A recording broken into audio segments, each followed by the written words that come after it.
Televisa presenta.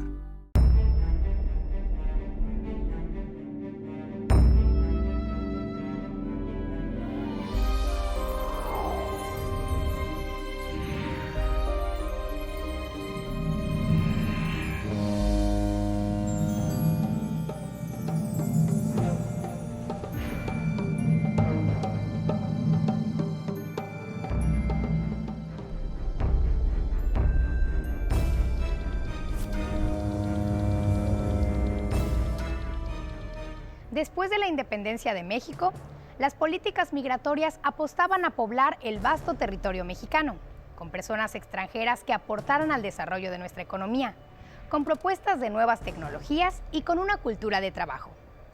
A mediados del siglo XIX, se determina que los más idóneos para este objetivo eran los italianos. Se les invita a venir incluso bajo un contrato, a diferencia de otras migraciones que arribaron a México.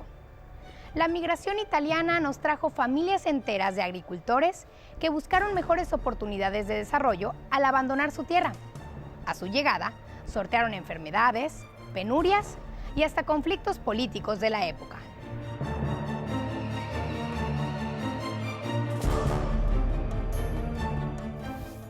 Estos italianos que llegaron a Papantla, a la zona de Tecolutla, son familias de agricultores. Y poco a poco pues se van quedando en México los que sobreviven, los que no mueren de enfermedades de malaria, de paludismo. Se mueven a lo que hoy es Gutiérrez Zamora y ahí empiezan a cultivar la vainilla, ¿no? Ahí se han vuelto familias que hasta la fecha son familias que se dedican al cultivo, la producción y la comercialización de la vainilla, ¿no? La vainilla Gaya Papantla pues es una familia de estas que llegaron a mediados del siglo XIX, en 1858. Actualmente sigue habiendo muchas familias, poco a poco pues evidentemente se fueron mezclando con otras familias mexicanas, ¿no? Y bueno, fueron echando raíces en esa zona, ¿no? Ahora, era una colonia de familias establecidas italianas que entonces sí, al llegar aquí, pues al principio obviamente se vuelven como endogámicas, ¿no?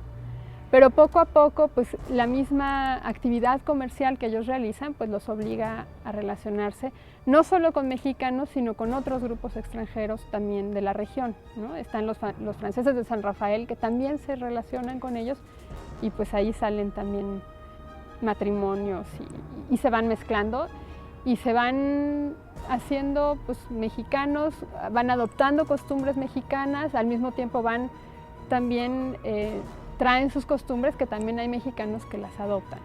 Además los italianos, como por su misma condición de católicos, de latinos, no son tan diferentes, y en ese sentido yo creo que fue una buena apuesta, ¿no? Traer italianos.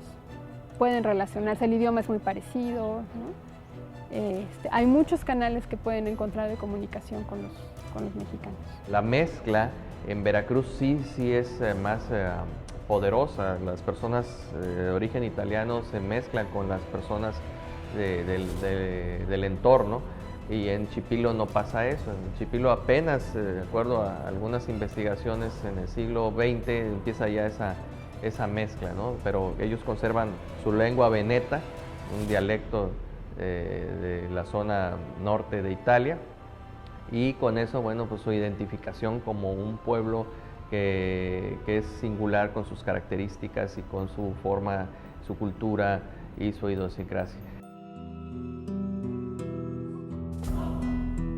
Yo nací en Italia y llegué a Veracruz un 5 de mayo. Llegué en barco. Fue una experiencia increíble ver toda la costa antes de llegar a pisar el suelo. Aprendí el español en el barco.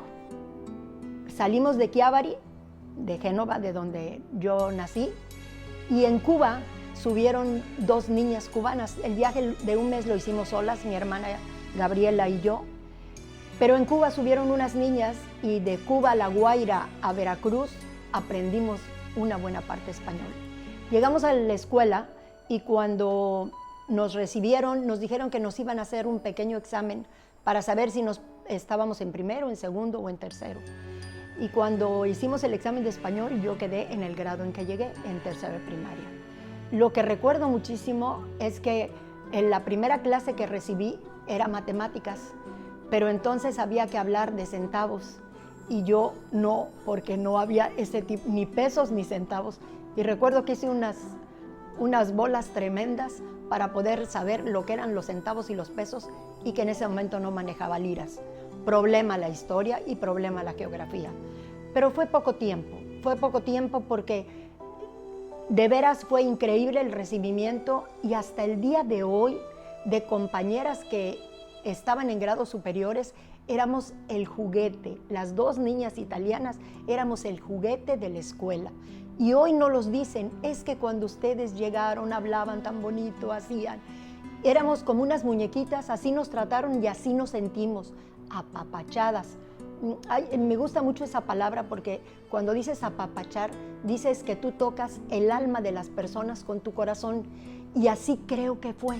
Así creo que fue. No llegamos a un lugar a sentirnos mal. Nos tocaron el alma y nos los tocaron de tal grado que creo que el día de hoy las personas y los amigos que tengo exactamente hacen eso todos los días, apapacharnos. Y creo que cuando te sientes apapachado, no te quieres ir del lugar.